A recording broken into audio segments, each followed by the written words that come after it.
No one noticed the first inch. Not the jogger on the California boardwalk, earbuds in, weaving through a quiet mist. Not the fisherman in Bangladesh pulling nets under a burning dawn. Not the tourists strolling the streets of Venice, cameras slung and voices low. The ocean crept forward like a thief in socks, polite in its arrival, unalarming in its pace. 1 inch. It was the kind of fluctuation you could blame on a spring tide, a squall offshore, a barometric hiccup. But under satellite eyes and buried sensors, something had already gone wrong. A subterranean fracture in the West Antarctic ice sheet, long feared and long ignored, had finally relented. And like a severed artery behind thick polar silence, it was bleeding. Within days, the melt accelerated. The media called it unprecedented, then historic, then just ongoing. The word emergency lost its edges from overuse. Sea levels were rising not by millimeters per year, but inches per day. Whole shorelines blurred as maps lost their meaning. By the end of the first week, Miami's storm drains spat up into the streets at low tide. By the second, entire Pacific atolls were swallowed clean off the horizon. Manila was chest deep. New York subways hissed and sparked as the Hudson pulled them back. What followed wasn't panic, not yet. It was disbelief stretched too far. Hotel lobbies still played soft jazz. Airlines offered discounted fares out of flood-prone regions like it was just hurricane season again. In London, a BBC anchor calmly explained that the Thames barrier would hold as the water lapped at her studio's door. And then came the breaking point. Not from the sea, but from the seams of society itself. The ports failed first. Global trade collapsed as container yards were abandoned mid-unload. Trucks waited for goods that never came. Shelves in cities began to clear. The just-in-time economy met the not-enough-time catastrophe. People left the coast not in panic, but with quiet, bewildered resolve. Families packed what they could, locked doors that no longer mattered, and followed inland roads choked with others just like them. The highways pulsed like arteries, slow, clotted, desperate. And still, the sea kept coming. Seattle's shoreline inched up the downtown steps. Tokyo lost its ports and then its power. Lagos became a maze of boats and broken streets. Shanghai vanished behind towering steel walls that began to groan under the pressure. Some tried to hold the line. Makeshift levees, sandbags, backhoes, prayers. National guards were deployed, but their efforts were futile. Like trying to fence off a tide with paperwork and bullets. A wall couldn't hold back a planet in motion. And those with high ground found themselves unwilling landlords to thousands. In Appalachia, the hills bloomed with tents and makeshift shelters. Supermarkets became ration centers. Churches turned into field hospitals. The internet stuttered under the strain of too much news and too little power. Cell towers went dark one by one. People told stories by firelight again. And the silence that followed, the silence of unspoken futures, of distant cities going under, of a world losing its edges, settled into the bones of those who remained. It had taken decades to build the world. It took 3 weeks to sink it. They came in columns.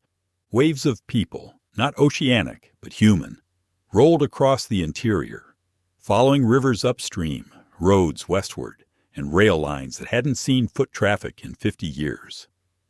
Some came in pickup trucks stacked with mattresses and dogs. Others came on foot, carrying only what they could strap to their backs or push in rusted shopping carts. Families, strangers, veterans, infants, everyone had somewhere behind them that was now underwater or soon would be. The inland towns weren't ready. No one had told them how to prepare for millions. You could track the movement by drone footage. The parking lots of abandoned Walmarts turned into tent cities, intersections jammed with stalled vehicles, emergency convoys diverted again and again by flooding highways. Relief camps ballooned overnight, then burst under the weight of too many mouths, too few supplies. The term climate refugee went from abstract headline to neighbor. In Kansas, a church opened its gymnasium for sleeping quarters. 2 days later, there were 1,200 people camped outside and no electricity. The town's water tower emptied in hours. Cell service flickered, then failed. A local sheriff gave up on traffic and started organizing nightly patrols, less to enforce order, more to watch for broken windows and stolen medicine. Everywhere, local governments strained and then fractured. The official channels, FEMA, state emergency networks, international aid, were overwhelmed before they even began. The infrastructure of response was built for storms, not systemic collapse. For a disaster zone, not a disaster planet. So people took it into their own hands. In the Colorado foothills, retirees with solar panels opened their homes to stranded families. In the Ozarks, someone printed a guide to wild edibles and left laminated copies at crossroads. In northern New Mexico, farmers started broadcasting radio updates from their tractors, announcing where potable water could be found and which bridges were still intact.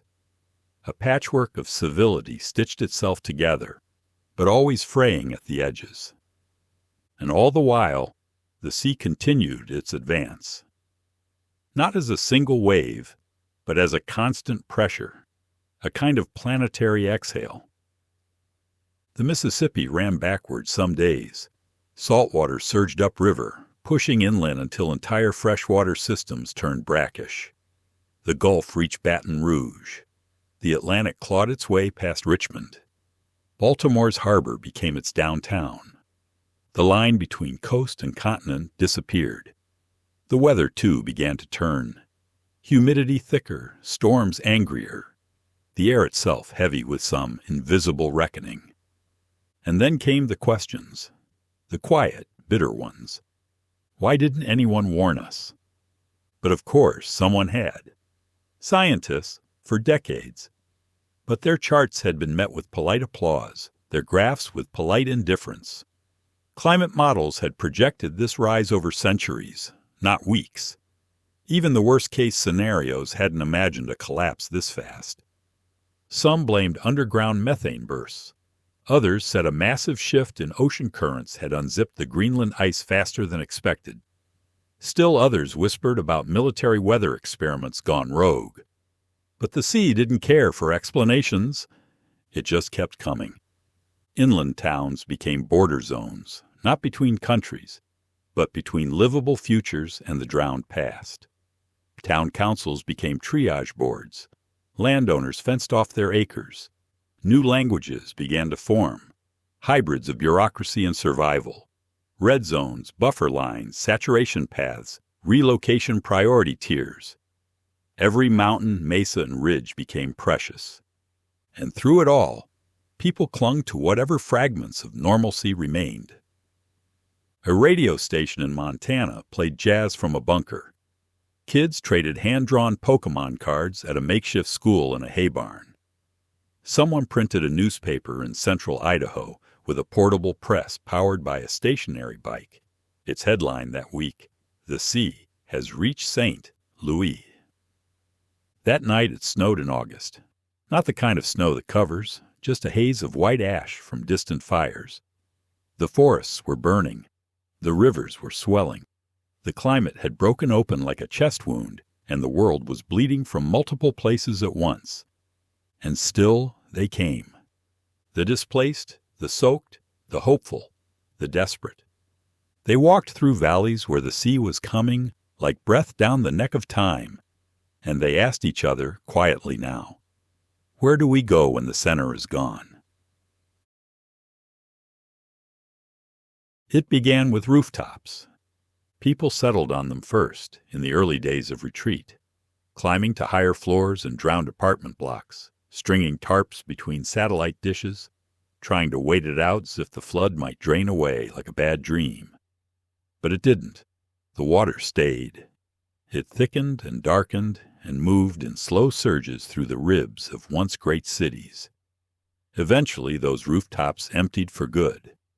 Then came the hills, old mining towns, logging outposts, quiet ridge communities that once survived on tourists or trout fishing now found themselves ringed by desperation.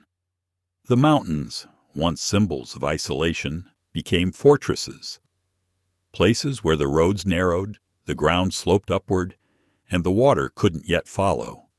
And so they grew, not upward like cities had once grown, but outward, organically, unevenly. Tent rows along switchbacks, reinforced cabins built from scavenged doors, shipping containers dragged up by trucks until fuel ran out, handmade signs reading, "No water, no room, keep driving." No one did. The newcomers brought skills, stories, news. They also brought conflict. Resources were tight, too tight. 1,000 different ideas of how to rebuild met in narrow valleys and tight ridgelines. Some groups tried to vote. Others posted armed guards. A few tried barter economies. A few tried religion. And a few just tried to survive the next week without running out of antibiotics. Some called them hill cities. Others called them the enclaves. There was no central plan. They simply happened.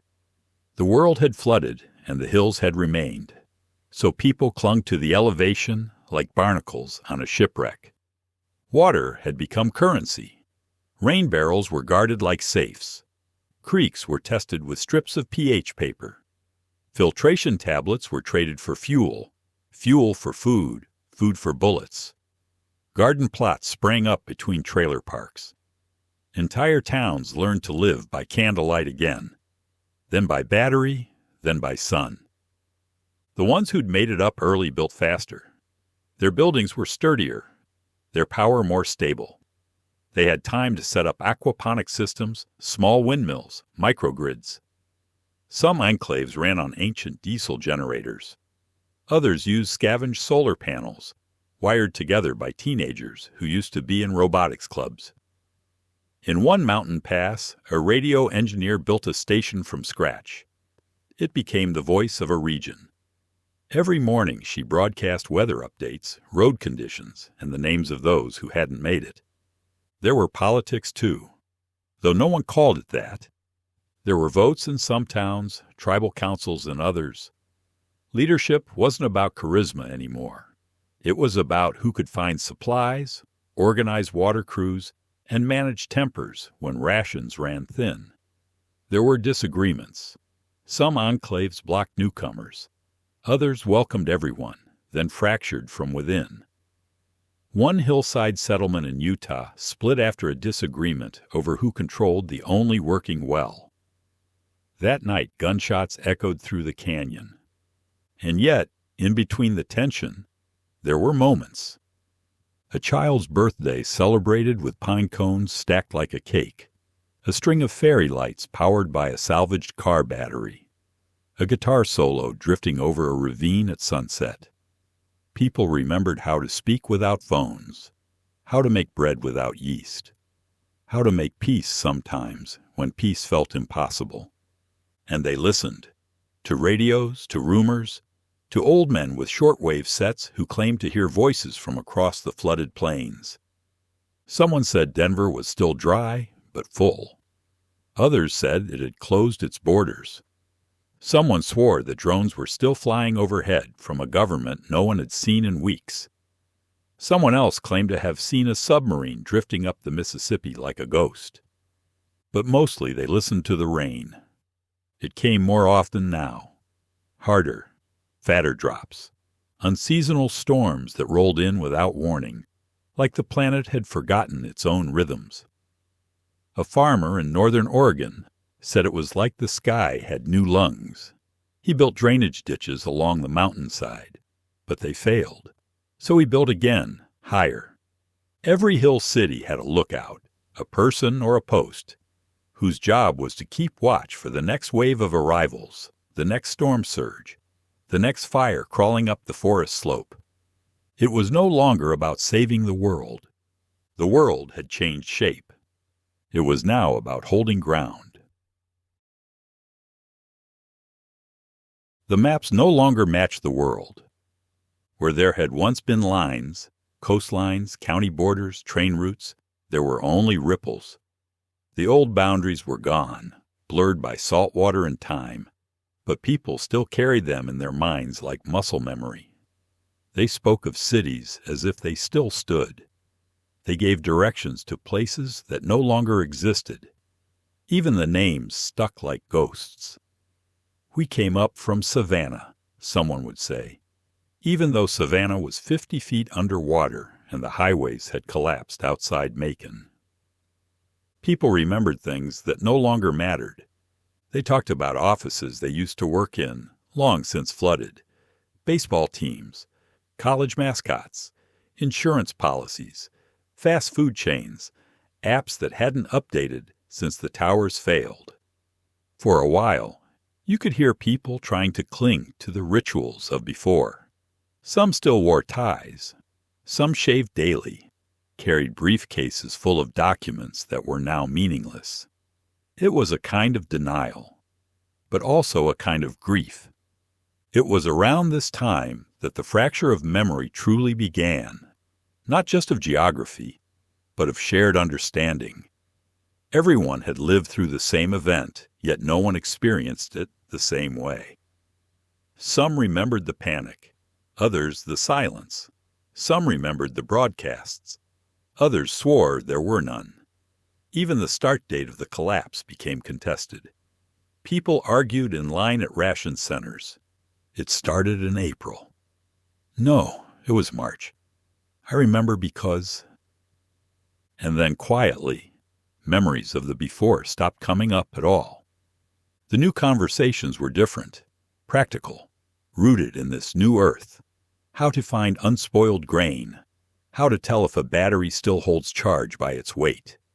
Whether you could drink the water from an old swimming pool. How long it takes mold to spread through drywall. The best way to remove insulation from rotting homes to keep fires clean. Those were the new skills. The ones who survived weren't the ones who remembered. They were the ones who learned. In the mountain towns, schools became group lessons under tarps. Not arithmetic or history, but how to identify edible mushrooms, how to solder copper wire, how to track the source of a leak in a gravity-fed water system. Children grew up knowing how to rotate solar arrays before they knew what the internet had been. Their textbooks were people. Language shifted, too. Words like upload and streaming meant nothing now. Post was a wooden beam. Viral meant something sickening, the refugee camps. You could hear it in the way people spoke. Shorter phrases, more physical references, more gesture. The digital world had left no fossils, and yet some still tried to preserve it. A man in Colorado built a library from salvaged Kindles and solar chargers, curated by whatever PDFs he could scavenge from hard drives. He called it the Archive. In an abandoned data center in eastern Washington, a group of engineers stayed behind, guarding server banks under diesel hums. Not because the network still worked, but because they believed one day it might again. The facility had no contact with the outside, but rumors of its existence spread anyway. Some called it a myth. Others went looking for it, never to return. But even that belief, the belief in preservation, was fading. More pressing was the here and now. Hunger had returned as a dominant fact. Crops failed from salt-tainted soils.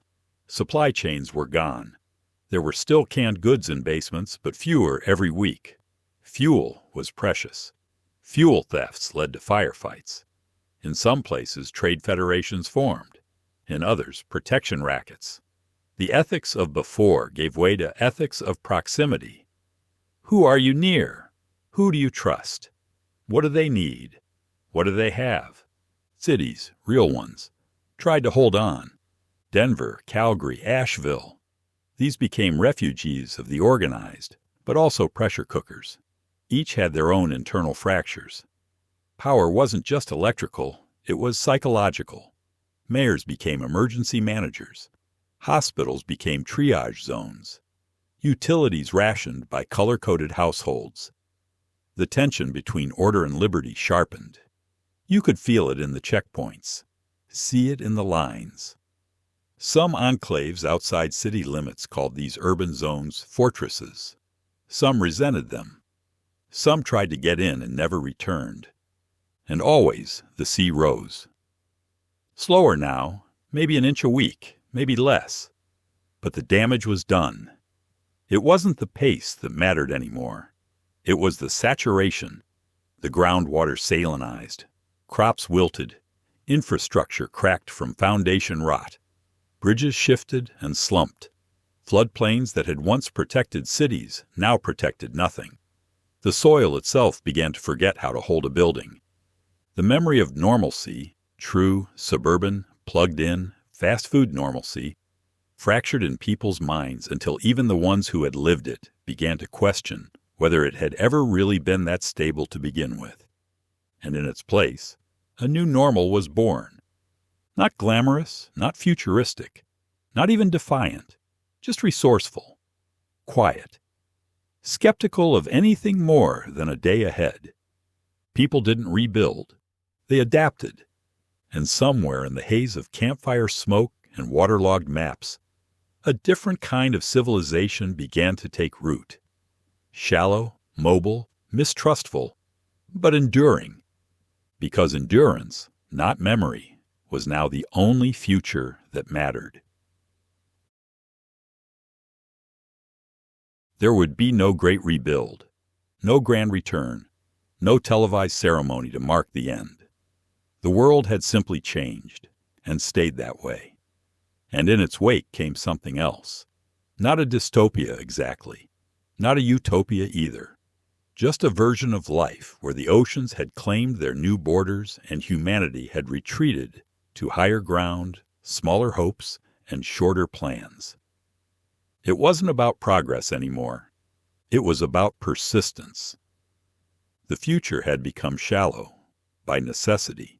Shallow roots, shallow hierarchies, shallow expectations.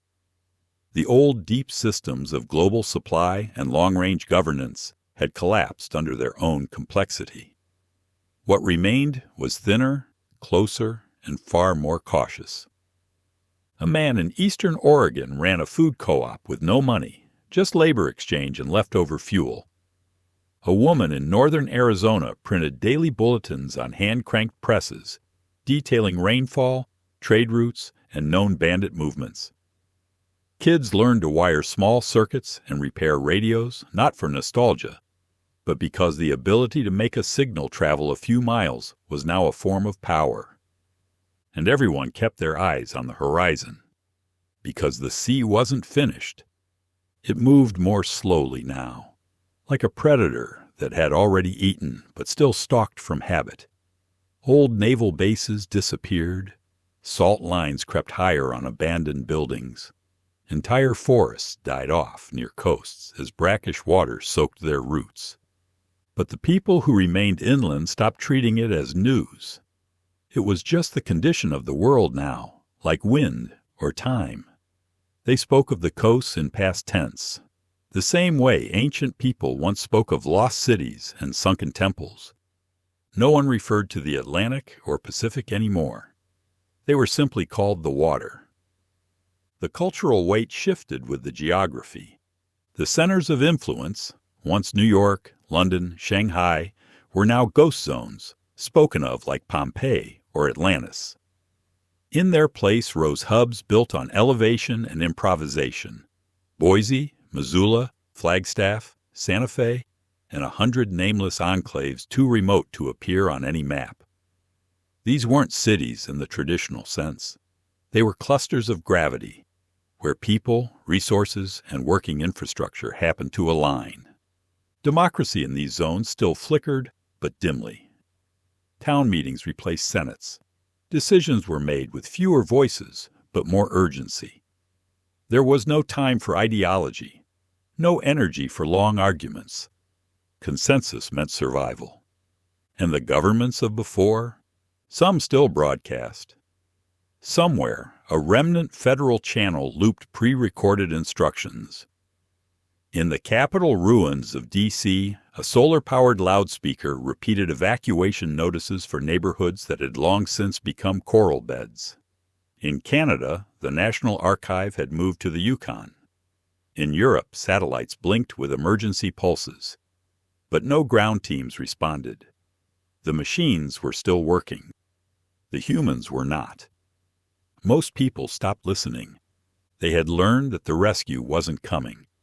Instead, they built small networks, community bartering channels, solar-powered AM stations, hand-scrawled newsletters, a traveling courier on horseback who delivered news from 3 valleys over. In this world, a storm forecast from someone 50 miles away could save a town. And there were no heroes, no shining leaders, just organizers, toolmakers, healers, engineers, gardeners, people who fixed pipes with salvaged parts and taught kids how to filter water through charcoal and cloth. It was no one's dream of the future. But it worked, barely. Most dwellings were semi-mobile, stilted structures on wheels, canvas roofs that could be rolled or patched. Water purification rigs and solar cookers passed between communities like sacred heirlooms. Agriculture was tricky, less soil fertility, less consistency in weather. People planted more than they could harvest, knowing the yield would shrink every year. They stored seeds in waterproof vaults built into dry creek beds. No one trusted the sky. It stormed unpredictably, froze overnight, rained mud, or didn't rain at all. Climate models, once high science, were now paper charts tacked to plywood walls, sketched by amateur meteorologists with years of intuition behind their eyes. Some said humanity would rise again, that this was just the bottom of the arc. Others shook their heads. There is no arc anymore, they said. Just a flatline world, inching sideways into whatever's next. But still, there was music. It came from tinny radios, from mouth-blown flutes, from strings made of nylon fishing line stretched across driftwood. People still danced around fires, not in celebration, but as resistance. A way of saying, we are still here. We didn't vanish with the coasts. And they watched the sea, from their ridges and hillsides and mesas.